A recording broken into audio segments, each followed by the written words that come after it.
Mike Vallerie joining you live for C2C with day 2 of the Senior Bowl news and notes dumps after the Stinger.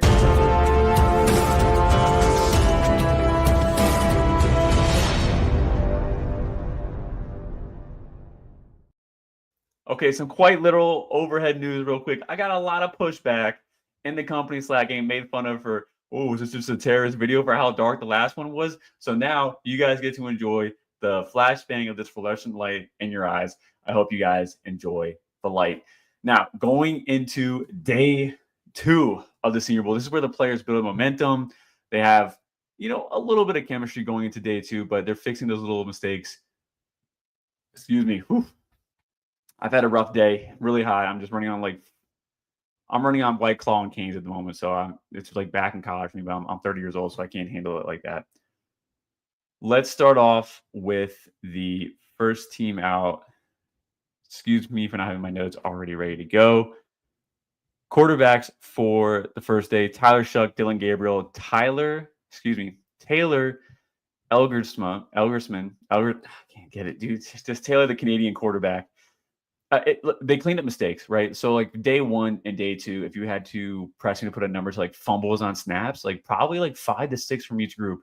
We saw that a lot less. There was probably 1 or 2 today from both groups. So little stuff got really cleaned up. Dylan Gabriel continues to look like he looks like the best passer, like straight up. He looks like the best passer, very accurate with the ball in his hands. Like there's clearly size limitations and like mobility really isn't the same as like a Kyler Murray. But like I really do think Dylan Gabriel has like made money this weekend. Like I'm not saying it's a day 2 pick, but for me personally, I thought he was probably like a late day 3 guy, but like maybe he's a mid to early day 3 guy. Like he should be very good for a depth piece practice squad, or like he can run an offense through practice. So I think that's all good. Tyler Shuck looked pretty good out there too. Some nice accurate throws. Definitely was kind of layer them in there too. So a big step up from overall quarterback play when it came to accuracy. The running backs. Now today, not my best day for like getting you guys clips and stuff like that. Doing the 1v1s, they split and did the running backs and the wide receiver 1v1s at the same time. And I was basically doing the SpongeBob meme where his eyes are going separate ways until eventually I was like, I'm just going to watch the running back 1v1s because they didn't have them yesterday. The linebackers for the 1v1s were really covering the underneath really well. It was almost like the linebackers didn't care to give up the deep ball to the running backs. They just wanted to cover the shallow areas because that's really what their assignment is anyway when it comes to an NFL team. So all like the crossers, like they were kind of glued. Like trying to get some names in here. Like LeQuint got beat like really bad on his first route, but the second route he ran, he had a nice sideline adjustment ball, like one-handed grab on the sideline. He had another one that was kind of like not as impressive, but still body adjustment for a running back was also very impressive. So 2 to 3 of LeQuint's pass catching reps were really good. One of them was very bad though. I mean, he just got, I don't know what happened. I think he tripped over himself and just fell into the linebacker. It was very funny, honestly, to watch it. Damian Martinez had a drop. He kind of beat his man deep, just kind of like straight down the middle of the field and just had a drop, hit his hands. And it was a really nice throw too, because like it wasn't like he had huge separation. It was kind of tight coverage. So Martinez has had a not so great day too. Bayshell Tunes look really explosive out there. Jaquavius Marks too, same thing. Donovan Edwards, he dropped a deep ball. It's fine. He still had the separation, but he dropped a deep ball. Again, none of these guys really won in these shallow areas of the 1v1s for linebackers. I would say out of the pass-catching drills, I would have to say the most impressive was probably LeQuint, probably Tootin, and maybe Edwards too, because he got separation over there. I just thought, like, I don't know, Martinez and like Gordon, like they're just not athletically, they're not getting the separation, and like there's just some concentration stuff there too. And Gordon's like footwork is just slow now. It's slow. I don't think he didn't like look terrible, but it's not the stock up you wanted to see after the season. Going over to the wide receivers. Now, I did miss quite a few of the 1v1 reps from this group of wide receivers, but Pat Bryant, Jalen Noel, like, and Higgins today too. Like, I'm going to talk about Noel first. Speed is very prevalent there. He can get deep, but otherwise the routes are very like kind of rounded, not too crisp. He has 2 amazing catches, like each practice. And then he's like a background character for the whole rest of the day. So like, it's not like Noel's like not like standing out. I wouldn't say he looks terrible or like out of place there either. Kyle Williams, same thing. Like a very much like you can jam him, but he likes to get open deep and stuff like that. So it's been a fine day for Williams and Noel. Pat Bryant wasn't separating too well today either. Definitely was getting kind of locked up. Felton had a ton of drops day one, cleaned it up. I think that was just jitters, like new jitters. He was just kind of dropping the ball against air. Didn't see that so much today. Had one really nice kind of like extension grab, I believe in like 11v11, but quiet day for Daquan Felton. I thought like Restrepo's fine, right? Like no one on here is talking about him. Like if you look at clips like outside of my stuff, like it's not like anyone's like, oh yeah, Restrepo had a great day. He looks fine. He's really just he's moving fine. He's just not like the headline of stuff. And I guess it's okay. Like DBs are definitely better than wide receivers in this whole like team, this whole group. Tez Johnson's still doing his thing. He's definitely the target hog from this team. And probably his secondary target hog is probably Jaden Higgins and Restrepo. Higgins, again, like he's finding his ways to win deep and win in like the intermediate, but it's not like a consistent level either. So the winners so far for this team has got to be Tez, it's got to be Higgins, and then I think Restrepo's doing okay too. Like that's like the winners. There's like no real clear losers. You know, maybe like the Virginia Tech guys cleaned it up, but I don't think they're like doing too well. But it's a fine group. I think this is like everything we expect them to be. Pat Bryant though, like if there's one guy that's going to step up in day 3, like just to because I feel like Higgins and Tez, like they're kind of solidified. Like it's kind of like written in stone what we expect out of them. Pat Bryant though, I think could definitely make a day 3 jump, and it's not like impossible. You see day 3 jumps. Oh, I just want to say this too. Some overhead stuff. There was nobody that went home early after day 1. Everyone that was there day 1 came back day 2 on both teams. So there's that. Tight ends, a little bit quieter for Elijah Arroyo today. I don't really know why. It just was. It wasn't like for like any real reason. Terrence Ferguson's still looking okay. Harold Fannin, he looked fine. There's like really not much to say about the tight ends here. Moliki and Haas is on the team. Sorry, Haas is probably next. These blocking tight ends are so fun to watch for the 1v1s because they're like looking to draw contact, so they have like the go ahead to be physical back and not draw the foul. And it's been kind of fun to see them like try to like draw them in, like kind of like lazing their route, and then they'll just try to blow up the safety that's cover them, and then they'll like cut in towards and work towards the quarterback for the catch. The fouling by the DBs this year is insane. It's insane. Like it's bad. Like Maxwell Harrison, not a DB in this group, he's DB in the next group. Maybe like let's say Harrison's done 10 reps for 1v1s. 8 or 9 of those have had like he's drawn a foul, and it's interesting because I'm wondering if like agents and coaches are like, hey, look, you're at a disadvantage on the 1v1 and you just don't want to get cooked. Like just get the foul and don't get cooked, and like you won't look terrible. So I think that's been really fun. Quinton Riley has got to be like tier 2 of DBs here. He's been very good, the Louisville DB. Cohen from Western Michigan has definitely kind of drawn my attention. Like he's definitely intriguing to me. I think the star corner, like the star corner from these 2 days, has been Azariah Thomas, Florida State DB, which has really been surprising me. But he's made money. Like I think he was kind of already a day 2 pick, but I think he solidified like 2nd round pick. Like he's been very, very good. Darian Porter had a great rep today. Jalen Smith from USC had one good rep today. Tommy Hill had a great rep today too. And then Dorian Strong was a little bit quiet today from a very strong day 1 showing. But the headline for this group is Quincy Riley, Louisville cornerback, and then Azariah Thomas. Definitely those 2 guys are still cooking. The safety group has been like the Navy safety has kind of been like getting blown up. It's really like it's not sad. I just kind of wish he was playing better. Maxon Hook had a really good day. Good pass breakup on the edge for 7v7. Had a nice sideline, like just smacking the ball away. Wasn't a good throw, but I gotta give him credit for it. Like he was there for it. Had a great coverage. Read the play correctly. It's a fine secondary class. The O-line group, I don't know. Like these edges in the D-line are really good, but like Josh Connerly, like if you look at clips like online, it seems like everyone's blowing Josh Connerly up from Oregon. So I feel like that's kind of a bit of a stock down and a little bit of a concern.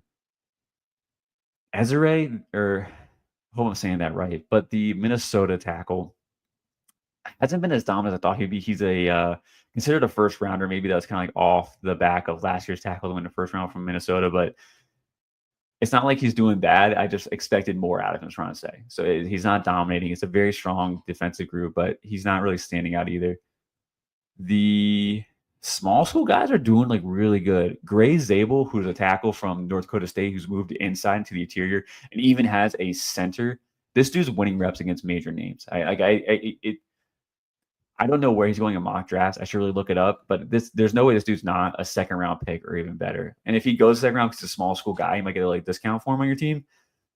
I think he transitions just fine to the NFL and like starts like year one. So I think the North Dakota State guy, I'm so on board. I know Dane Brewer typed him up, so it's not like a hot take by me, but like he's good. Like he's really good. The defensive group here, Mike Green, I know I talked about him before. He's a first round pick. He's a first round pick, like for sure. Boston College edge, Donovan. I'm not going to butcher that last name. A little bit disappointing. Thought we see more out of him there. Central Arkansas, David Walker. Not bad, dude. Not bad. He's getting some penetration in there. Like he looks okay out there. I think that's really it for standouts for me on defense. Landon Jackson had a great edge rush on the side. It was Dylan Gabriel faked a handoff, rolled out to his right, and Landon just blew up the tackle and would have gotten the sack. Obviously, they played through it, but would have gotten the sack, like a major sack, like a 10-yard loss for Dylan Gabriel. So really cool to see that there. I believe that would probably be it for the national roster in the morning. Going over to, the American, was it national roster in the morning? Yeah, national roster. Going over to the American side. Same quarterbacks. Jackson Dart looked good. Milroe and Leonard really tightened up their throws today. And Milroe had some nice deep balls. Like I couldn't get the clip uploaded because there's just way more people there today. Like way more people today. So he threw this deep bomb and I'm like turning my camera and it's just the side of some other dude's head next to me, but he threw a nice, like great ball placement, deep bomb, Jack Besh on the sideline, 1-1v1. It was a beautiful throw. It was a beautiful throw. And then Jalen Milroe, sorry. Riley Leonard too. There's some reps in the 11v11s where like, his first read isn't there. And he just tucks and run. And they've gave him like 2 or 3 of those. I don't know if they're designed. They don't look designed to me. But he definitely is kind of like a first, second read I'm going to run. I think he wants to show off his legs because that's his number one asset to his scouts that are there. And there are tons of head coaches here. Marcus Freeman's here. Like the 5 female analysts here are all like making comments of Marcus Freeman being here. So anyway, Marcus Freeman's here. Vrabel's here. Mike Tomlin's here. The Titans head coach is here. There's tons of head coaches here. I haven't seen them all. I think I've seen personally 6, and I'm sure there's like 20 plus in this building here. So Seth Hennigan's been fine too. It's really no real takeaways from the quarterbacks here. They brought out the nets for accuracy, and I'm joking around with man. I would love to see Milroe and Leonard try to like throw this ball into like the net, but they took that off the field. But I was kind of joking around about that. I was really excited to see that. Milroe threw another pick in 11v11. It was a pretty bad one too. Like it wasn't a very good play. So it was an up and down day for Milroe. Just throwing the ball when he didn't have to. Like just throw it out of bounds. Like you don't need to throw it. So that's it.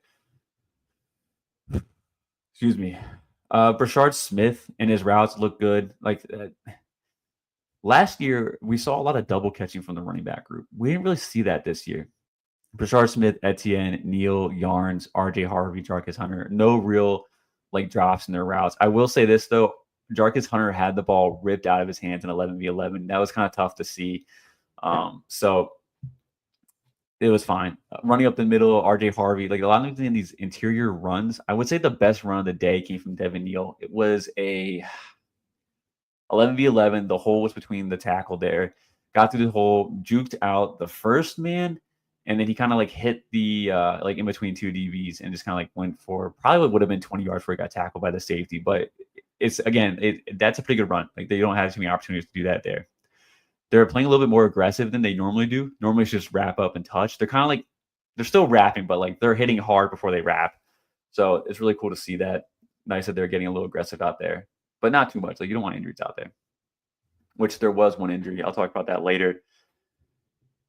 Etienne had one bad drop in 1v1s. It was kind of tough. It happens. Devin Neal was fine. Yarns was good. RV Harvey was good. Jarvis Hunter was fine too. Again, same thing. These linebackers don't care to give up the deep ball, but these guys are trying to like crush the like underneath routes, and they are. Like they're doing very good. They're closing very well. If they give up a catch, it's like 3 yards, and they're doing really well.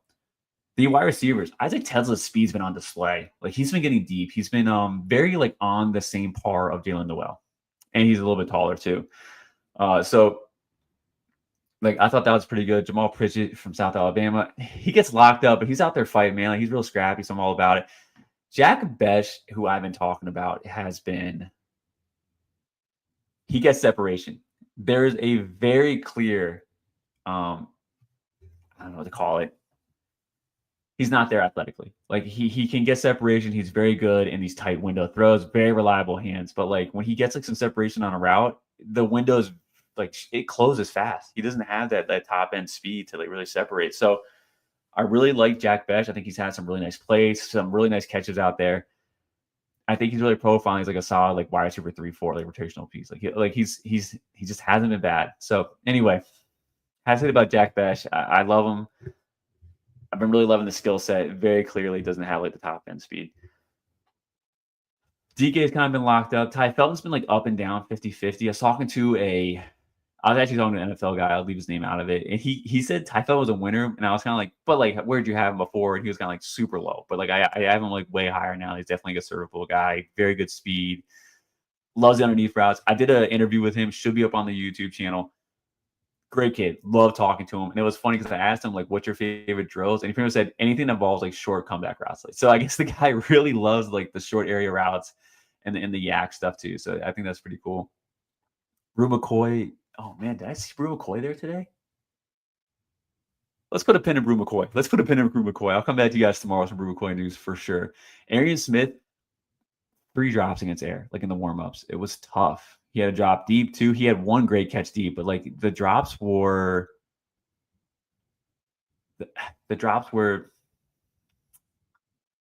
they were rough. They were rough. I know everyone wants to make jokes about it, but like it wasn't a good day for Aaron Smith. A lot of drops. The speed's on display, but like everything else, like he just looks like a speed threat. He just looks like he's a special teamer out there. It's been pretty bad. Now, the highlight player of this group I really want to talk about for today is Jalen Royals. Jalen Royals has been showing some physicality out there. There's definitely a clip out there in the 1v1s where he just jams a receiver. It's a foul. Like I think it was more than 5 yards out. So don't get me wrong.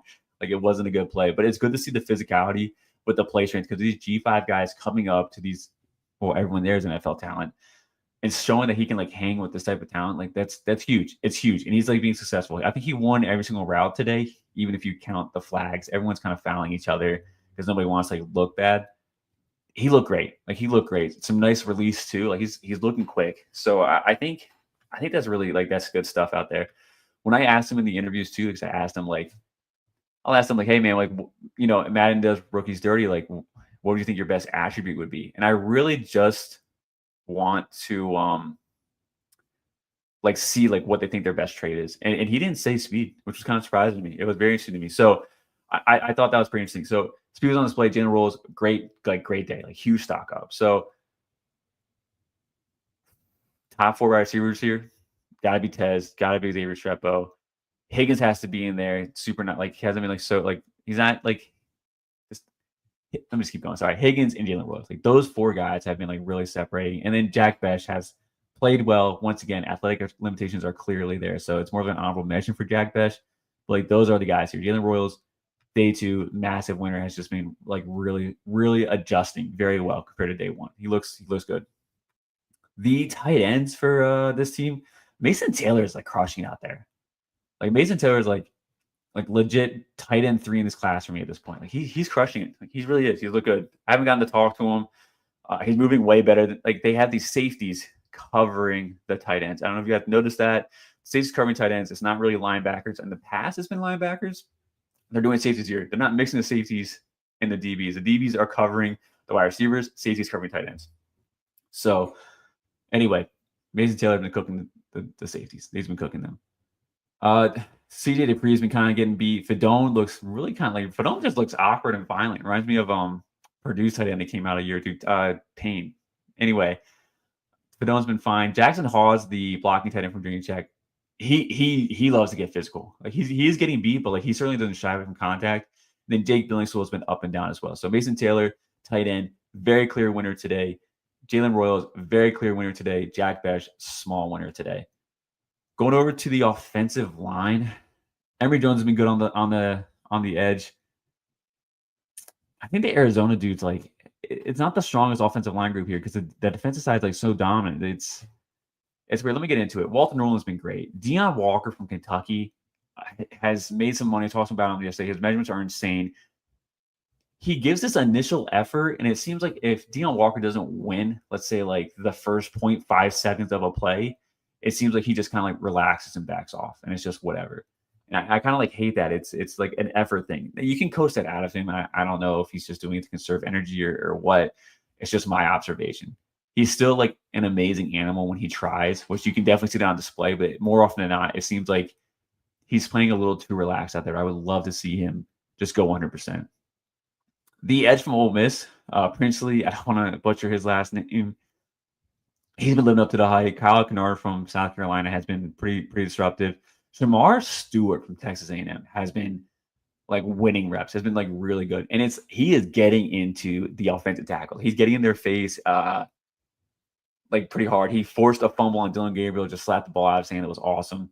And then the next play, he got pancaked. I think he got pancaked by Emory. Don't quote me on that directly, though, but I think he got pancaked by Emory. And Emory's just over top of him, just looking down on him, which would have drawn the taunting foul, but whatever, Senior Bowl. He's just giving him the business. And I'm just like, these edges and tackles are actually really going at it. Like, they are putting out the effort. So that's really cool. Let's see what else we got here. Yeah, I think that's really it from the defensive side. It's really stuck out to me on the front seven side. Shamar James from Florida has been great, linebacker. He's been really great. Jack Kaiser had a really bad day one from what I was hearing. But day two, though, very involved, very adjusted. Maybe Marcus Freeman there helped boost him up, but he definitely had a bounce back day. Going over to the DBs, though, so he's got to kind of watch a lot.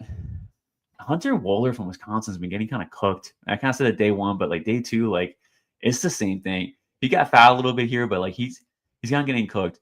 Caleb Branshaw from Tulane has gotten some really tough stuff. I was asking, who was I asking? Was it?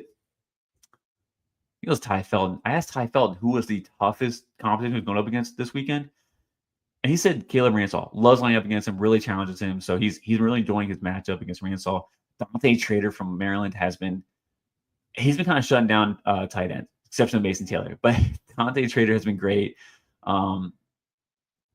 That's probably really Dante Trader, Granstall, probably my top two safeties in this group. Going over to the defensive side, I thought Melvin Smith Jr. from South Arkansas first day was great. Day two kind of came down a little bit. Upton Stout had a great rep too. Mac McWilliams from UCF has been very good as well. I think that's really it. Maxwell Harrison's been like fouling everybody, just getting real aggressive. It's like I said earlier, it's like 8 out of like 10 reps he has. It's like he's just fouling dudes out there. Like I don't know if he's afraid to get beat or what. So I'm not here to say he's like stock up or stock down. I just wanted to see more out of Maxwell Harrison. Trey Amos from Ole Miss. Dude, the dude is so athletic and it's on display. Like he is very quick, twitchy, and changing direction.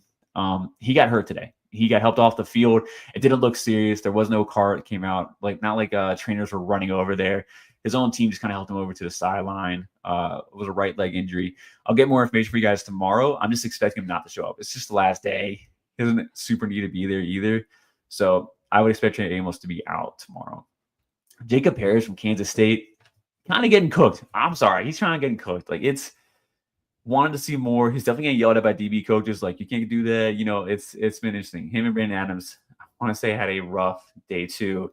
But Parrish is having a very, very hard time out here. And guys, I think that's going to wrap it up here for the news and notes. Join me tomorrow for day 3. I think so. My flight leaves. I don't want to tell you guys where my flight leaves, but it leaves kind of close to after practice. I think I'll have enough time to hop on here real quick and just dump some notes on you guys again. But again, going through 2 days, Tez Johnson as advertised. It's so tough though, because if you look at Tez Johnson, you have to ask yourself, if this is Calvin Austin / Tutu Atwell, who also performed very well, or is this the other side where it's like, are we getting a Tank Dell type experience here? So he'll have a role in offense. He's clearly a field stretcher. He can definitely stretch the field. So Tez Johnson's kind of a question mark for that and the way he translates over here. Higgins and Jack Besh and Royals, they're winning. They're not winning every rep, but they're winning their reps. So those guys will have roles in NFL offenses, just confident in that. Same with Xavier Restrepo. couldn't talk to him today. I'm gonna get him tomorrow though. I really will. He had a line. Him and Higgins both had a line, so I'll talk to them tomorrow for sure, 100%. Running back groups, no, there's no real takeaways here. I'm sorry, it's just not a super good environment to evaluate running backs here. I wouldn't say anyone looks terrible though. I really wouldn't. So it hasn't been like that. And in the past, I think there has been like running backs you could tell were just this sluggish. The footwork's not good. I think Dom Edwards had some footwork needs he needs to get there. Ollie Gordon's been a great like morale boost up guy. I think he's been okay. I would love to see him play better. I would love to see him lose weight. I would love to see Ollie Gordon play at a 210 weight. I don't think this current weight is him. And it's not an effort thing. It's not like he's just eating food like Eddie Lacy. I think he just beefed up, and I think he's got the great mindset. Like he's clearly wants to be there. He's pumping his boys up. Love watching Ollie Gordon. He's a great dude. That's gonna wrap it up. Top 2 quarterbacks, Dart, Gabriel. Just gonna sign off with that. Guys, thanks for joining me. I'll be back tomorrow with my last news and notes dump. We'll see what the slag, if they hate on me again for this heavenly light coming down on top of you guys, or if we're gonna go back to the super dark cave. Thanks for joining me in my little kids playroom that we have here at the Airbnb. Tomorrow will be the last time I'll be here. Appreciate you guys. Thank you for joining me. Thank you for coming onto my Twitter and finding all those clips. Tons of clips. I'll do better tomorrow. I'll be way locked in, watching those wide receiver 1v1s, doing better getting those clips out. And watch out for the interviews. We have Woody Marks. I'm actually going to get these names out here for you guys. We have Devin Neal, Woody Marks, Kyle Williams, Jalen Royals, Bayshell Tuden. I'm missing one in the head, man. I'm missing one. Kyle, yeah, I already said all those. Ty Felton was the last one. And Devin Neal. Love talking to Devin Neal. All great interviews. Should be on YouTube tonight. And check out for more tomorrow. From Mike, I'll see you guys later.